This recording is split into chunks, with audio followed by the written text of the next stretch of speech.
So let's start with the yellow of the egg. I'm going to start with the mid-tone value. I'm going to add it where I see that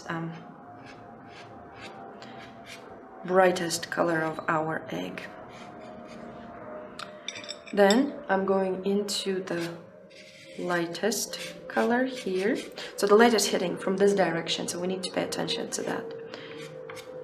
And then we go into our darkest color,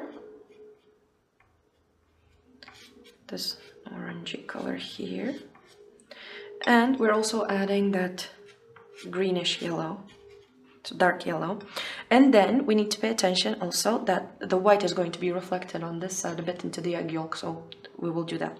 So very gently, I'm rubbing the colors together. Be very careful with your hands because you can rub away your fingerprints. The first layer, I'm looking at the fact that if I don't have enough pastel, I can always add it. So go gently on your images.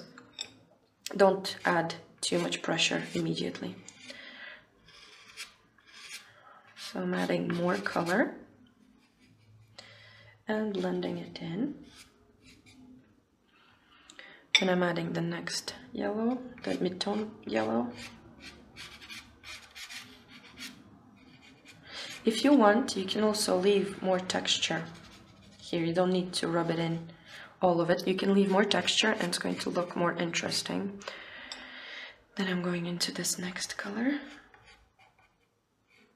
So this is basically how a sphere is illuminated. So our egg is kind of part of a sphere if you look at it. And it's going to have this moon-shaped shadow on it. Okay, and we're adding this darker green, but I'm not adding it until the very edge. Here we're going to have reflected light off of our egg white, so that we're going to make it a bit lighter. But it has to be cool because it's in the shadow. So remember, all the lights are warm and all the shadows are cool. Just adding a bit of that brightness back in here, a bit of that lighter yellow again. And for that egg white, I'm going to use this. This is kind of a very pale yellowish gray, I would say. I'm going to add it here on this side of our egg yolk, so as to give it the reflected light, like so. So it looks three-dimensional. So for now, we can leave it. And we can move on to our egg white. I'm cleaning my hands and I'm looking that this part of the egg is the lightest. And then in here we have that shadow forming, and also the egg is thicker on this side and it has those crevices where it kind of wraps slightly inwards and creates a cast shadow on itself. So let's start with lights. I'm gonna go around and add those lighter bits on our egg. And I'm using different colors just to... The closer I get to the yolk, the warmer these colors become, because the yolk also kind of casts its color onto our egg white. And in the shadow, I'm going to use this more violet color, some of those pinks. So as you see, I'm not using any whites here at all. Okay, and then I'm going to go into violets. So this, I'm going to do this first layer in violets so that I establish my shadow area. And also here, there's going to be a shadow from that egg yolk, like so. And then with this green, I'm going to add this kind of greenish cast on the egg here. And also here. So now we can start blending very gently. And then blending this edge of the yolk and the white slightly together. So that it doesn't seem as if it's existing separately from our egg white. So it has to be the same object. If I see that there's not enough pastel, if it doesn't blend well, I can add more color here.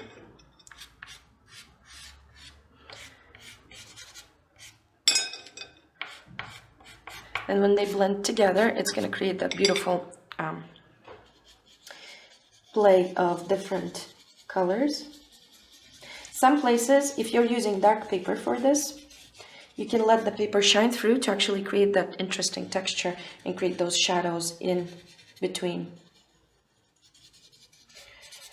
in the egg. So there can be different textures inside, even if it's an egg yolk and it's smooth, but still it has, it doesn't have just one color in it. It slightly folds and creates these multiple different colors. So you can see how much more interesting it looks now that we use different colors instead of just using white.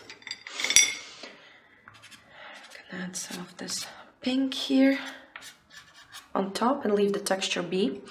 And I think I'm gonna use just a bit of that violet just to create that, a hint at the shadow there and here. And now we can move on into our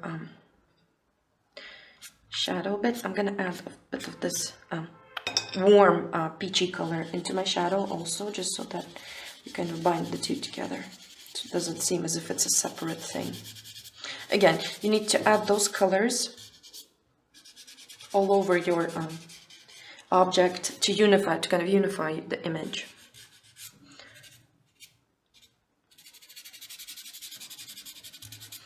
So if you're using a color somewhere, you need to use it in other parts as well. So here in the shadow, I see that there's just a tiny indication of that kind of shadow that the egg folds away, and we can add that like so. And also here there's just a hint at that shadow. We can add it over the top of this colorful layer that we did, colorful whites.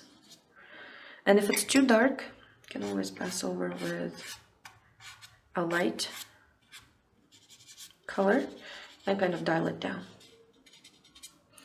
Okay, so here I'm gonna add a bit of those lights reflecting off of the dish.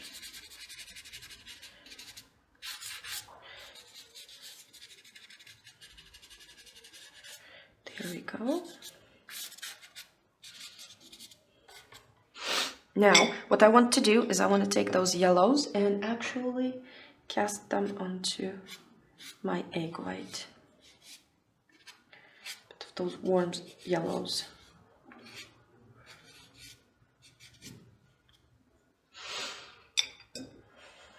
Some of that peach color.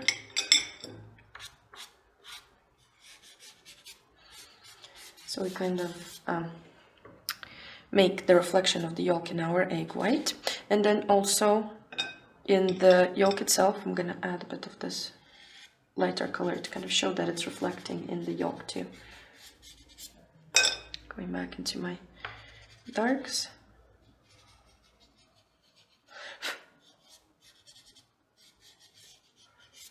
If we went out too far here, you can always bring it back. So here there's going to be a shadow. Oh, this is why you need to clean your hands. You see that I dragged it, the yellows too far. Okay. I'm gonna just unify this bit a bit. It doesn't have that much texture in it.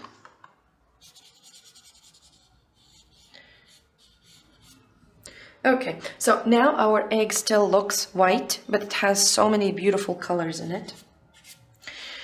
I want to add a bit of light here because it kind of raises slightly up here and then creates a shadow on itself. So we're going to intensify the shadow there. So this is the light part, and it attaches a highlight here. And also on this edge there's a bit of a highlight happening. Like so, and also here there are some highlights. This is kind of a grayish color that I'm using here.